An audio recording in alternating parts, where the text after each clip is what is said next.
अब बात करेंगे छत्तीसगढ़ की, जहां शिक्षा मंत्री रविन्द्र चौबे ने सहायक शिक्षक पदोन्नति की पोस्टिंग में हुए लेन देन की पुष्टि के बाद सभी पोस्टिंग रद्द कर नए सिरे से लिस्ट जारी करने को कह दिया। साथ ही दोषियों पर एफआईआर दर्ज करने के निर्देश भी दिए गए हैं। शिक्षक प्रमोशन के बाद संशोधित पोस्टिंग लिस्ट को निरस्त किया जाएगा। वहीं निलंबित हुए सभी जेडी के खिलाफ एफआईआर के भी निर्देश हैं। मामले में पूर्व नेता प्रतिपक्ष धर्मलाल कौशिक ने राज्य सरकार पर निशाना साधा। यह आरोप लगाया है कि छत्तीसगढ़ में शिक्षा के क्षेत्र में बड़ा घोटाला हुआ और इस बात को विधानसभा में भी उन्होंने उठाया था, लेकिन उस समय सरकार ये मानने को तैयार नहीं थी। तो सहायक शिक्षकों के प्रमोशन रद्द होंगे। शिक्षा मंत्री रविन्द्र चौबे ने निर्देश दे दिया है। मामले में पूर्व शिक्षा के क्षेत्र में तो बड़ा घोटाला हुआ। हमने तो विधानसभा में भी ये प्रश्न उठाया था, लेकिन उस समय सरकार मान ही नहीं रही थी। हालांकि शिक्षा मंत्री जैसे ही बदले तब ये मामला आ गया। शिक्षा क्षेत्र में बड़ा घोटाला हुआ, इंटरव्यू भी समाप्त कर देना चाहिए।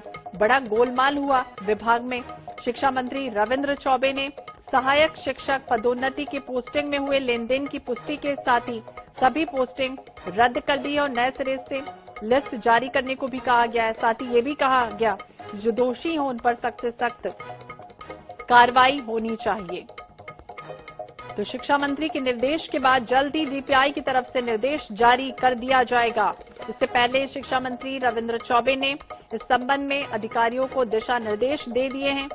मंत्रालय में शिक्षा विभाग के अधिकारियों के साथ बैठक की गई है और उसमें प्रमुख सचिव भी मौजूद रहे हैं, अन्य अधिकारी मौजूद रहे हैं। बैठक में प्रमोशन पोस्टिंग को लेकर विस्तार से चर्चा हुई है। शिक्षा के क्षेत्र में बड़ा घोटाला सामने आया। इस बात को विधानसभा में भी हम लोग उठाए थे कि लेन देन हो रहा है और लेन देन करके पोस्टिंग हो रही है, लेकिन उस समय मानने को तैयार नहीं थे। लेकिन शिक्षा मंत्री जब परिवर्तन हुए, ये मामला सामने आ गया। सामने आने के बाद में उनको निलंबित करने का काम हुआ। उसमें मेरा केवल ये कहना है कि लोगों को परेशानी ना हो, एक जिला से दूसरे जिला जाना ना पड़े। शिक्षा के क्षेत्र में बड़ा घोटाला उजागर हुआ है, करोड़ों रुपए इनके द्वारा ली गई है। तो ये जो इंटरव्यू भी है ना, समाप्त कर देना चाहिए। केवल आपका परसेंटेज के आधार पर यदि कर रहे हैं, परीक्षा नहीं है तो परसेंटेज के आधार पर करिए, और यदि लिखित परीक्षा है तो लिखित के आधार पर करिए। ये जो गोलमाल पूरे विभाग में हो रहा है, गोलमाल जहां जो हो रहा है, ये ऐसे ही इसमें खाने का रास्ता निकालते हैं लोग। और इसी विषय पर बातचीत करेंगे हमारे साथ विशेष संवाददाता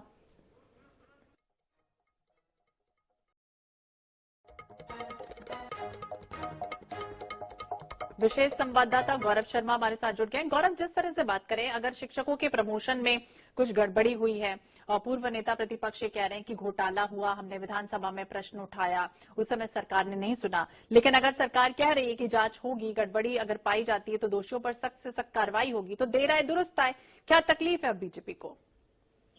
देखिए, शिक्षा विभाग में शिक्षकों की जो पदोन्नति थी और तबादले थे, उसमें लेन देन का मामला सामने आया था। इसको हरिभूमि और आईएनएस ने प्रमुखता से उठाया था इस विषय पर, और इसमें शिक्षा मंत्री ने कार्रवाई भी की। सबसे पहले तो 10 जो अफसर है वो सस्पेंड किए गए। अब इसमें ये जो जानकारी सामने आ रही कि जो तबादला सूची उसको निरस्त किया जा रहा है, और साथ ही साथ जो दोषी अधिकारी हैं उनके ऊपर एफआईआर कराने के लिए तैयारी जो है वो की जा रही है। इसके लिए बहुत जल्द आदेश जारी हो जाएंगे, लेकिन कहीं ना कहीं अब इसे लेकर सियासत भी शुरू हो गई है। चूंकि चुनाव ऐसे में विपक्ष को ये मुद्दा मिल गया है और कहीं ना कहीं विपक्ष जो है वो घोटाले का आरोप लगा रहा है। दूसरी ओर शिक्षा मंत्री बनने के बाद रविन्द्र चौबे ने इस मामले में सख्ती दिखाई। उन्होंने सबसे पहले तो 10 अफसरों को सस्पेंड किया, एफआईआर के निर्देश दिए, साथ ही साथ तबादला सूची को निरस्त करने भी कहा है।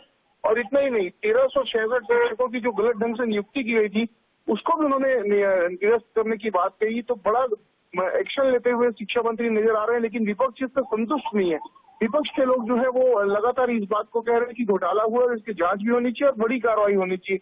हालांकि सरकार की ओर से ये लगातार बताने की कोशिश भी की जा रही कि इतने सारे कार्रवाई जो है वो किए गए। आने वाले दिनों में भी चाहे वो तबादला सूची रद्द करने की बात है, एफआईआर की बात है, लेकिन कहीं ना कहीं ये बड़ा सियासी मुद्दा बनता नजर आ रहा है अब, क्योंकि बड़े पैमाने पर शिक्षक भी प्रभावित हुए थे, लेन देन के आरोप भी लगे थे, और अब जो कार्रवाई है उससे विपक्ष जो है खासा असंतुष्ट दिख रहा है। जी बिल्कुल, तो विपक्ष असंतुष्ट है। और शिक्षक के प्रमोशन की अगर बात करें तो अब जिन लोगों का प्रमोशन हो चुका है उन लोगों का क्या वापस रोक दिया जाएगा, या किस तरह से लिस्ट जारी की जाएगी अगली, क्या कुछ होगा अब आने वाले समय में? देखिए, इस मामले में फिलहाल ये तय किया गया है कि पदोन्नति जो की गई थी वो बरकरार रहेगी, लेकिन स्थानांतरण को रद्द किया जाएगा, क्योंकि पैसे के लेन देन के आरोप लगे थे और पैसे के लेन देन से चूंकि ये स्थानांतरण हुए थे, तबादले हुए थे, तो इस वजह से इसे रद्द कर दिया जाएगा। लेकिन पदोन्नति जिनकी की गई थी। बने रहिए, हम अपने दर्शकों को एक बड़ी खबर बता देते हैं।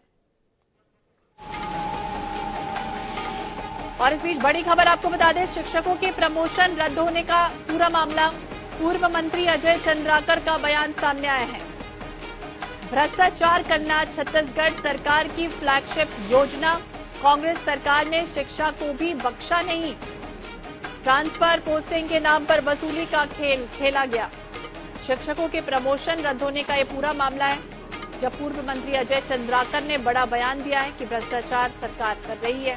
भ्रष्टाचार करना छत्तीसगढ़ सरकार की फ्लैगशिप योजना है। गौरव शर्मा लगातार हमारे साथ बने हुए। गौरव, इस बीच बड़ी खबर भी सामने आई जब पूर्व मंत्री अजय चंद्राकर ने बयान दिया है। निश्चित रूप से विपक्ष लगातार इस बात को कहने की कोशिश कर रहा है कि घोटाला हुआ है और ये बड़ा मामला है, करोड़ों का लेन देन भी हुआ है, इस वजह से पूरी जांच होनी चाहिए। हालांकि जांच की कार्रवाई लगातार, जांच का दावा राज्य सरकार कर रही है, उससे संतुष्ट होते हुए नहीं दिख रहे हैं। हालांकि पदोन्नति के जो मामले हैं उस पर ये निर्णय लिया गया राज्य सरकार की ओर से कि पदोन्नति बहाल रखी जाएगी, पदोन्नति पे कोई निर्णय नहीं होगा। लेकिन जो तबादले किए गए थे पैसों के लेन देन से, उन तबादलों को रद्द किया जाएगा और एफआईआर भी दर्ज की जाएगी। जी, तो पैसों के लेन देन से जुड़ा हुआ ये मामला है, रद्द होंगे अगर पैसों का लेन देन सामने आता है। बहुत बहुत शुक्रिया गौरव तमाम जानकारी के लिए। ज्वाइंट डायरेक्टर पर एफआईआर दर्ज हुई है। सहायक शिक्षकों के प्रमोशन फिलहाल रद्द हो जाएंगे। शिक्षा मंत्री रविंद्र चौबे ने दिशा निर्देश दिए हैं।